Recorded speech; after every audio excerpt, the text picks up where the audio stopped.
In this video, we are going to obtain the relative molecular mass of tetraoxosulfate 6. Question number 2 here, right? And then also, we are going to calculate the relative molecular mass of Cl2. This Cl2 is called chlorine molecule. Chlorine molecule. Remember, we have Cl. Cl alone is chlorine atom. Chlorine is diatomic gas. Diatomic gas, so it usually exists as two atoms, all right, making up one molecule. So we're going to get the relative molecular mass as well too. How do we do this? We've already solved question 1, and we're going to use the same knowledge to solve this problem. All right, solution. Going to solve here.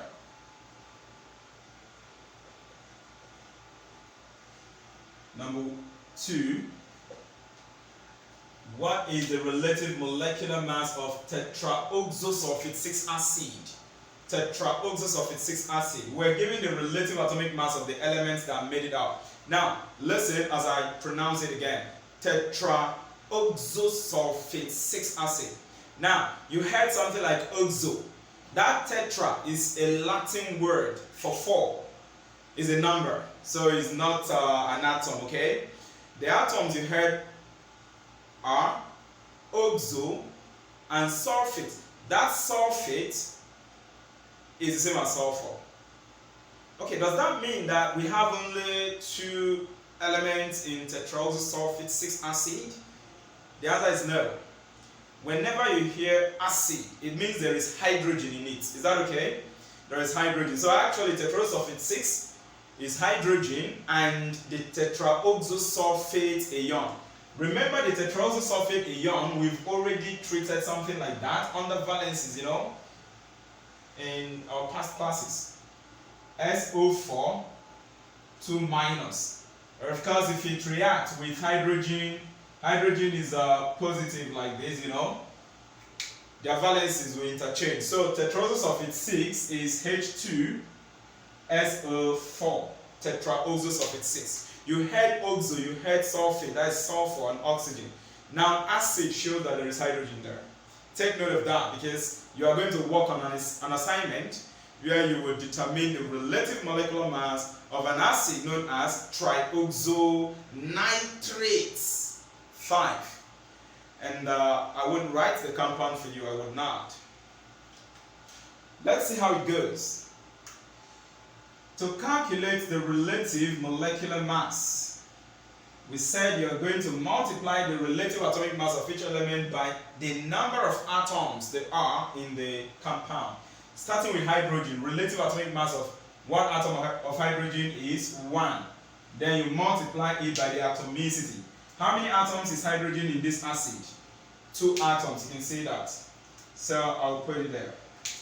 Now we are going to add it to the relative atomic mass of sulfur multiplied by its atomicity. Relative atomic mass of sulfur is 32. So it's going to be 32 times, how many atoms of sulfur do we have here? 1. And then lastly, plus relative atomic mass of oxygen is 16. 1 atom of oxygen. But how many do we have here? 4. So it's going to be 16 times 4. 16 times 4. The atomicity is 4. So I wrote the atomicity with blue marker. So we're going to work this out and see what it will give to us. 1 times 2 is 2 plus 32 times 1 is 32 plus 16 times 4. 16 times 4 will give us 64. 64, you know, 4 times 6 is 24. Write 4, carry 2. 4 times 1 is 4 plus the 2 is 6. So if you work out this, therefore, the relative molecular mass of tetraoxosulfate 6, H2SO4, will be equal to 2 plus 32 will give us 34. 34 plus 64 will give us 98. So I'm going to put 98, and that is our answer. Very simple, right? Let us move on to the second one. We have to calculate the relative molecular mass of chlorine molecule. So, question number 3 rather. Chlorine molecule.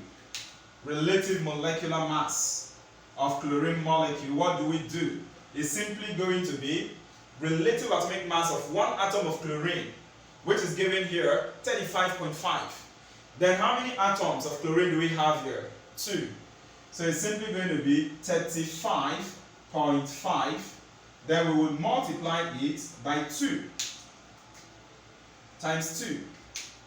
So if you work in this, therefore, the relative molecular mass of chlorine molecule will be equal to, if you multiply this, 2 times 5 will give us 10, right? 0, carry 1. 2 times this 5, put your point here, you get 10 plus the 1, you add that, then 2 times 3 will give us 6. So this is 61.0. 61.0. Let me write it using bill marker. 61.0, which is still the same as 61. Alright. This is supposed to be 71, not 61, please. Sorry about that. 2 times 5 is 10, right? 0, carry 1. 2 times this 5 is another 10, plus the 1 you carried, making it 11. So write 1, carry 1. 2 times 3 is 6. 6 plus the 1 will give us 7. So this is 71, please. Alright, 71. So looking at this, what do you think would be the relative molecular mass of oxygen molecule, O2? O2 is going to be relative atomic mass of oxygen, which is 16, times what? 2. You get 32. So why the relative atomic mass of oxygen atom is 16? That of oxygen molecule is what? 32, because oxygen molecule is O2. In this video, we will be solving this question. Now, do you know one thing that is very interesting about this question that I am going to be solving for you now is that we are going to use 2 approaches to solve this problem, and these 2 different methods would give us the same answer. So you will decide which one you want to use. Let us read this question and see. What is the mass of 3 moles of oxygen, O2? This oxygen is oxygen molecule. Then we're given the relative atomic mass of oxygen atom, 16. Now, what do we do about this question? We want to get to know what we are looking for. We are looking for the mass of 3 moles. We don't know the mass of 3 moles of oxygen. Now, there is something I told you in the previous video. I stated that 1 mole of every substance contains Avogadro's number, and 1 mole of every substance is equal to the molar mass of that substance. 1 mole of every substance is equal to the molar mass of that substance. Now, what is molar mass? Remember I said that molar mass is mass of 1 mole. That's what we defined it to be. And I told you that the way we calculate molar mass is exactly the same as the way we calculate RMN, that is relative molecular mass. The only difference is that molar mass will have units of grams per mole. So if we know that 1 mole of every substance is equal to molar mass, we can use that idea to get the answer of this question. 1 mole of every substance is equal to molar mass of that substance. It becomes a standard. It becomes a foundation. Now I'm going to tell you something to understand how important the fact that 1 mole of every substance is equal to molar mass of that substance. I'll give you an example to help you understand this. Let us assume that I want you to buy orange for me. I want you to get orange. And then I tell you, hey, dear student, please go get me orange. But 1 orange is sold for 10 naira. That's to say, every 1 orange is sold for 10 naira. I now want you to buy 3 oranges. How much will I give you? I know you can think about that, is that not so? But let me show you mathematically what we do. As a standard, you know that 1 orange 1 orange is equal to 10 naira. Okay, just a simple mathematics, direct proportion, that's how we call it in mathematics. Now 1 orange is equal to 10 naira, that's the standard. So if I said you should get me 3 oranges, buy 3 oranges, how much will I give you for that? I will say I don't know. That I don't know now is X. That X now would be like, okay, let X naira be the amount that 3 oranges are being sold. So from here you calculate for X. Since you have orange here, they will cancel out. You cross multiply and calculate for X. You know, this will give you X times 1, which is X, equal to 3 times 10 naira, which will give you something like this, you know. And then X will be equal to 30 naira. So for the 3 oranges, I'll give you 30 naira to buy it for me. So this standard is very important, and that same thing I want you to understand about this question. We are to calculate mass of 3 moles of oxygen, but we know that as a standard, 1 mole of any substance is equal to molar mass of that substance. We'll use that to build this up. Are you ready? Okay, let me wipe this.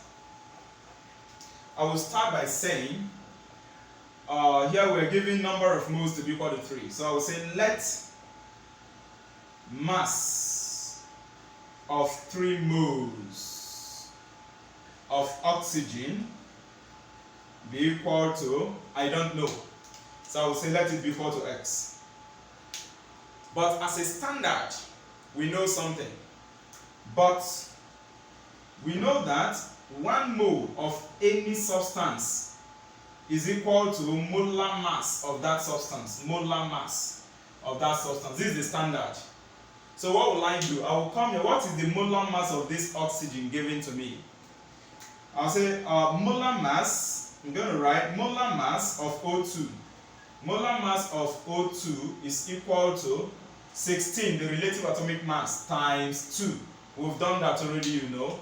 Which will give us what? 32 grams per mole. 32 grams per mole. Relative atomic mass of oxygen is 16 multiplied by the 2 atoms. So the standard will now be, it means that 1 mole of oxygen, O2, is equal to molar mass as a standard, and the molar mass is 32 grams per mole. 32 grams per mole. Alright? So the mass of 1 mole of oxygen is 32. Every 1 mole of oxygen molecule will contain 32 gram mass.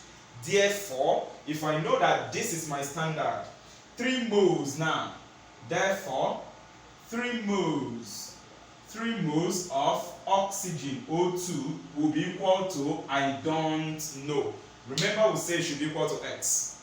So from here, what will happen? This mole will cancel out. You now cross multiply. So I will cross multiply. If you cross multiply, this X will multiply this, we get X times 1. Equal to this 3 will multiply 32, we get 30. We will get 3 times 32 grams per mole.